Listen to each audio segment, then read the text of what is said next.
session of mine. Today, I have a fantastic and special guest with me. Today is Rachel Growhowski, principal and founder of RHG Architecture and Design. And she also sits in one of the initiatives of the Global Wellness Institute. Rachel, such a pleasure to have you. So thank you so much for having me. This is going to be such a great conversation. When we were speaking earlier on, you mentioned, I loved your thesis. You were talking about you've been in this industry for so long and you have believed in wellness far before it became the buzzword it is today. Tell us about yourself. I think I actually was sort of born into this idea of wellness and well-being. Grew up in a family where we spent a lot of time outside in nature, and it made me aware of the way that I felt in nature. I started practicing yoga in second grade and meditating around the same time, and started studying the wisdom traditions in high school. So this idea that there are methodologies to support our wellness and well-being was part of who I grew up to be. And by the time I got to architecture school, my thesis was a wellness retreat center. And at that time, which was, many years ago, it really wasn't considered to be important and was kind of, my professors kind of tried to steer me away. I had integrated in sustainability, connection with the land, movement, uh, communal activities, like all of these things that we actually now know do support our well-being, and we're integrating into real projects now. It's really exciting to see how it's coming together.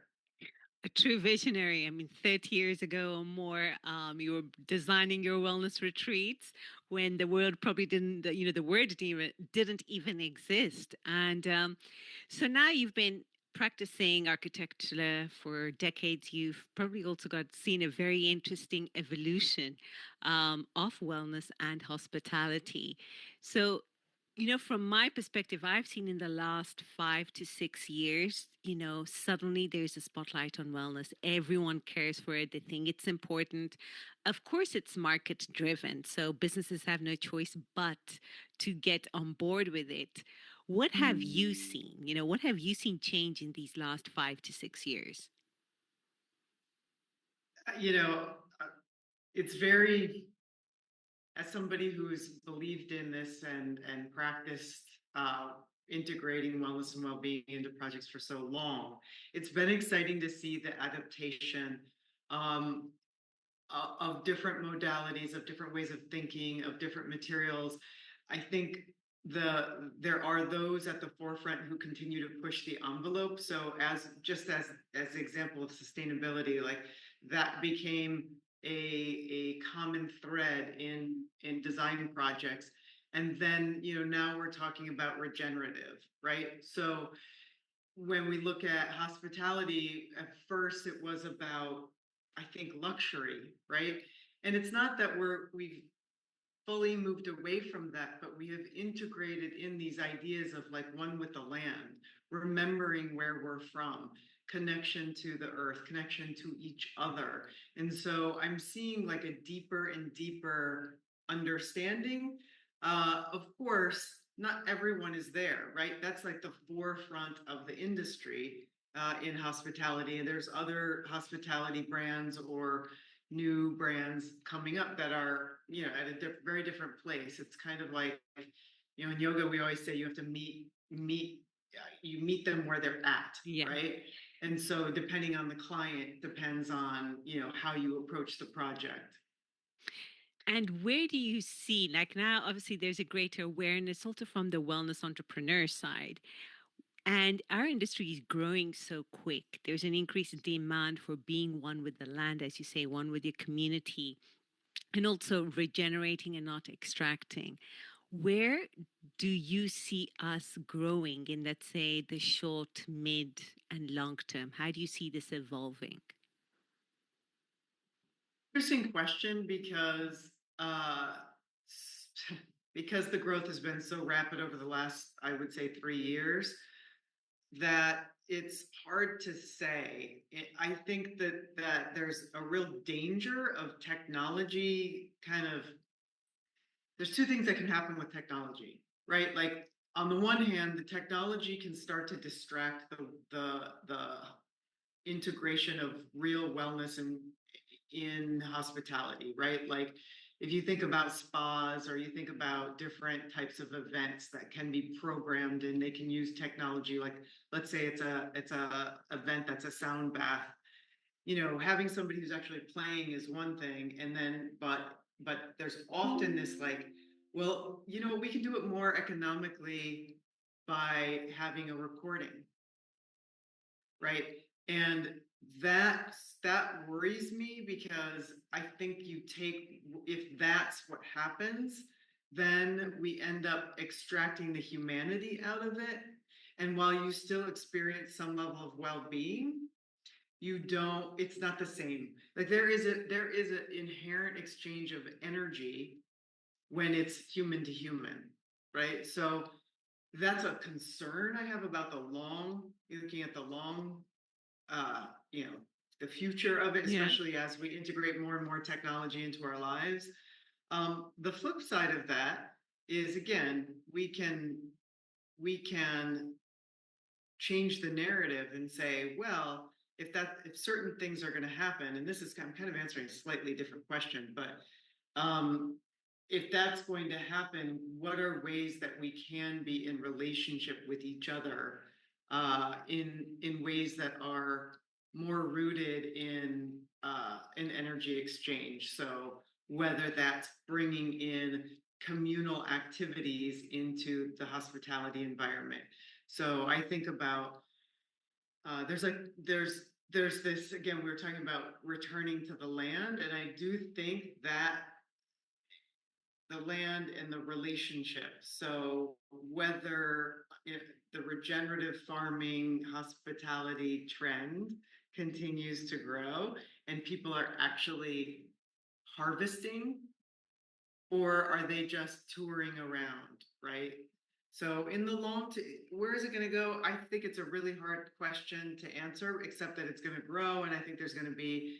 I'm thinking more about the challenges and the barriers to authenticity, and retaining that over this short, medium, and long term projection, because as like anything else, and again, I'm going to go back to the sustainability movement, as that grew and as wellness grows, it can really start to lose the authenticity because not everybody understands what it actually means, what wellness means, or how to actually achieve wellness. Like for us, we have a process of about 12 different um, objectives that we try to meet in our design projects, and that's how we establish like what wellness or well-being means. Yeah, I think it's bringing the credibility back into wellness to instead of it becoming a buzzword or a marketing tool, to actually have that framework or your own way of delivering that wellness and what it means. And in terms of design, how do you see this evolving? Are you seeing a bigger demand for wellness architecture, and what does it entail? We're definitely seeing a bigger demand. The clients, it, again, it's like you're meeting them where they're at. Some clients are coming to us and they're saying, like, I don't really know what this means. So where do we start? Right. And so there's a lot of education that happens between architect, or, sometimes we're bringing in consultants, right, to help them uh, create the wellness narrative. And it has to be associated with who they think that their client is, right?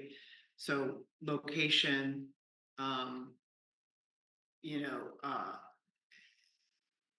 economic goal, uh, and longevity of the project, what type of project it is, because of course we might do a hospitality retreat center, we might be doing a spa. a single standalone spa. So for us, the way that so again, we meet them where they're at, and then we have this 12-step process that's part of our design and spiritual methodology, and we're looking for authenticity. So again, it's the questions that I just mentioned about who's your client, where is your location, what is the history of the land, what is the history of the culture, um, how do we assure that we're embracing nature? Are we creating opportunities for community, privacy, and kind of the in between spaces? Uh, are we expressing the interdependence of humanity within the design? And how can we do that? What does that mean? Oftentimes, that's associated with local artisans, uh, understanding.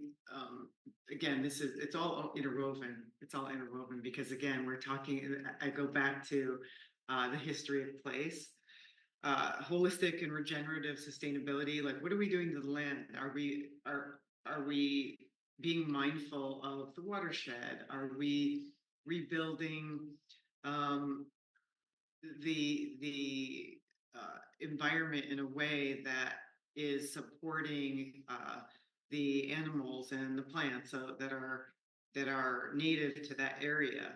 Are we farming in ways that are supportive of, again, indigenous agriculture? Is it multisensory? Um, we're really aware that these projects are creating the backdrop of people's lives, right? So it's the memories. You might be alone, you might be traveling alone, you might be traveling in a family, you might be traveling in a group of individuals who've just met, right? And the spaces that we're creating are the backdrop of the memories of your life. So all of the elements, and those were just some of them that we touch on, are important because everyone is different, right? So I might notice that there's an artisan element uh, to the screens that go are between the banquettes and in a restaurant or in a lounge, and you might notice the stone on the floor, or you might notice that there's a framed view to nature, right? Like we're gonna gravitate towards different things, and so you have to kind of look at the totality of the design. And then I also think that again, like the theory, the method, the philosophy of the brand has to be expressed in the design, Oh, absolutely. and it has to be. It's not just a design; it's also like the offerings, right? So all Mm. of it. And I think that is probably one of the reasons why traditionally wellness and hospitality, as you said, there's several types of brands out there and we have to meet them where they are. But traditionally, wellness has not had that track record of stellar performance, be it through offerings or be it through architecture and design. I'm sure you'd have probably had your fair share of what? What is she saying? And what does she mean by that? I mean, doesn't matter. I mean, it's a lot quicker to just put up a building and not think about the material you put into it or not think about how it impacts the health or well-being of your guests because you don't think they care about that. They care about the gold faucet, for example. So, wellness traditionally does not have that track record of standard performance.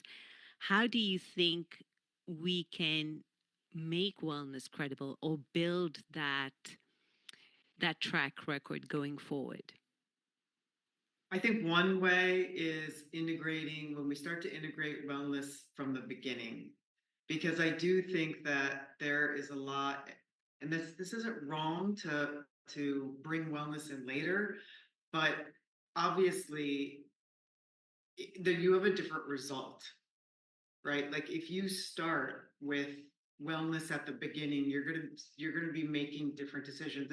And even myself, like I've made the mistake of waiting too long to start to talk about wellness in a project and wishing I could go back, and make some changes, right? So starting early, and then I think it's, there's a huge movement in studying the success a from a science perspective, right? Like, we're talking a lot about neuroaesthetics now. We're talking about biophilia. We're talking about, these are all like scientific studies to talk about what actually happens to our body. Now, a developer, sure, they might altruistically be interested in people's well-being, but if that doesn't support the bottom line, then it's not going to change, right? So it's one of the, and so this, I think, starting early, using the science to support what actually happens, and then using the economic data to show why we should bring in wellness from the beginning. I think it's those three things that really can help it start to show the benefits. And I also think that, our world is changing so fast, Oh, and yeah. we don't even really know what it's going to look like in 10 years. And so, or even 5 for that matter, I have this feeling that part of wellness and well-being, this movement, is a reaction to what's happening with AI. And the more we lean into AI, the more it's like we're returning to the knowledge of our own being that we have pushed out through the technology age and through even the industrial age, right? Like a lot of the things we're talking about, although science and finance is studying it now, we intuitively have known this, right? Like if you're somebody who's consciously aware of your beingness, you're aware that being connected to nature is positive. You're aware that materials that are real, not man-made, change the way that you feel, right? Like you're aware of all these things. So I think that if we can lean into those three things, the industry is going to continue to grow because we're actually going to need it more and more and more. I agree. And I also think it's us also meeting them where they are, as wellness as a collective, be it from the offering side, the design side, or, meeting our clients, our landowners, our developers where they are. They're also going to have this growing want and need, at least definitely in the future generations coming, of wanting to not just build for the sake of building, of also thinking about what are we doing and what are we leaving for our future generations. And of course, profitability is important. That said, not at any old cost, how we have been doing it through, as you said, the industrial age and now all this technology. There has to be that human connection somewhere, that connection with the life force, however we want to call it, right? And you said that oneness with the land, oneness with the community, oneness with the culture. And I tend to work a lot with landowners. So they don't even call themselves boutique hotel owners. They have a piece of land they've inherited or they have purchased and they want to build something meaningful on it. And it normally tends to be very difficult to know how do you build on it. What advice would you give them? They're in the start of it all. What advice would you give them?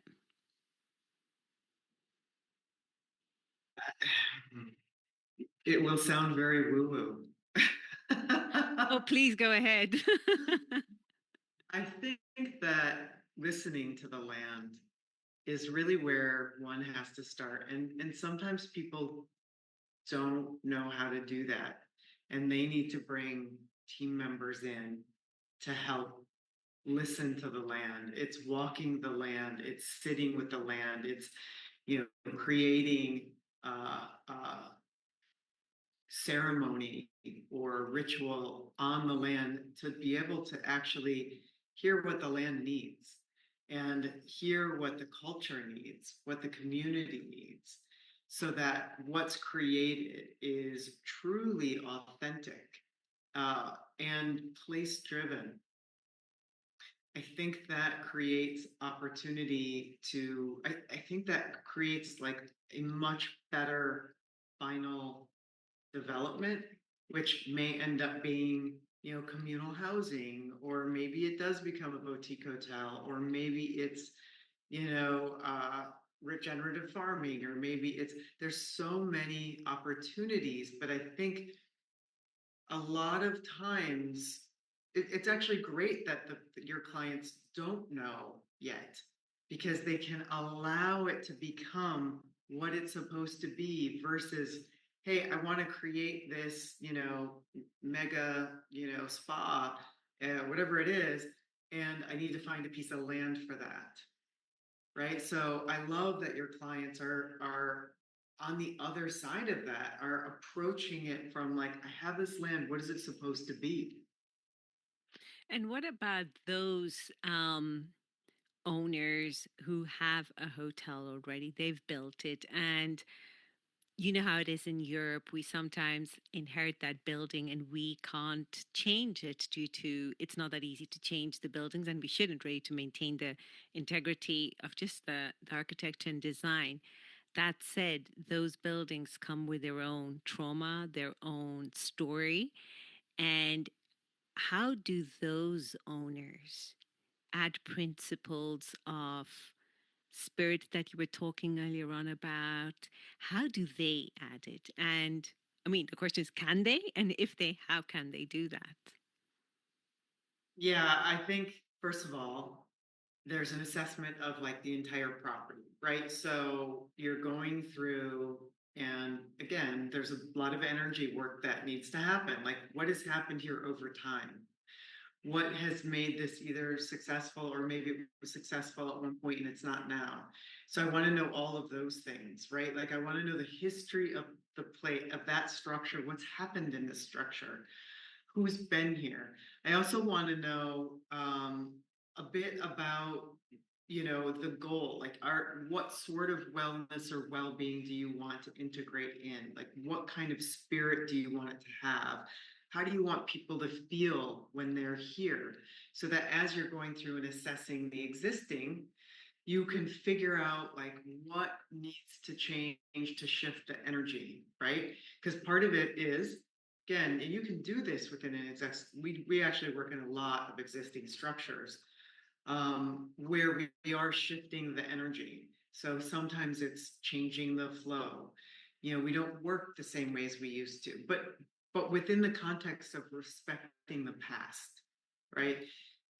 There are some spaces that we actually do energy cleanings, cleanse the space so that we can start over. But again, it's when you cleanse it, it's not that you're dismissing the past, it's that you're healing the past. You're bringing in all of the elements of the past, the details of the past, and then you're looking to the future. Like, this is where we want to be. This is how we want people to feel.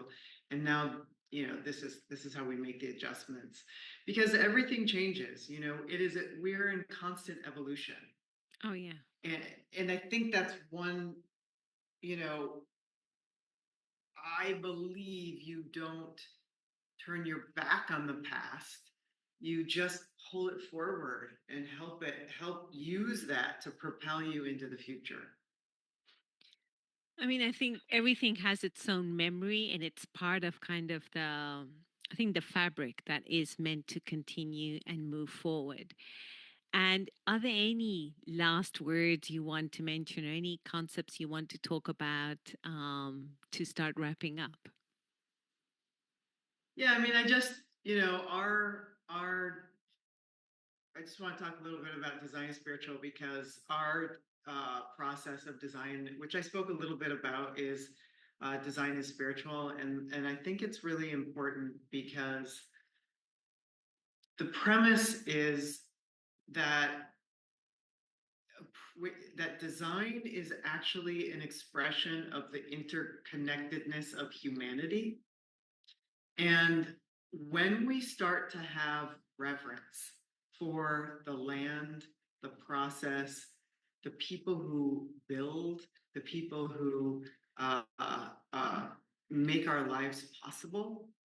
Design can't help but create some positive, right?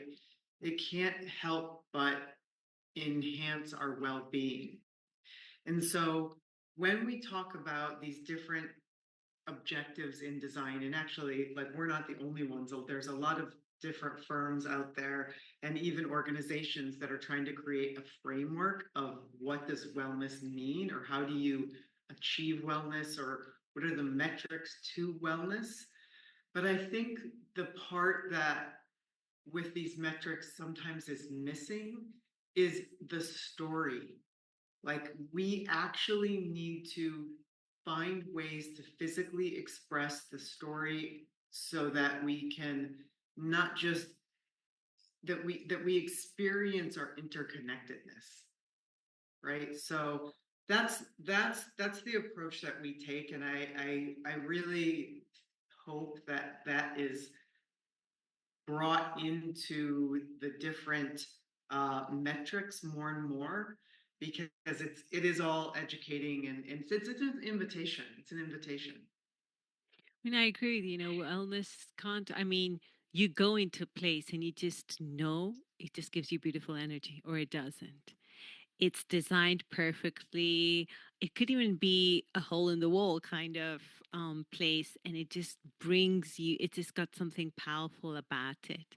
So I agree, our environment really does either enhance or actually also have the complete opposite.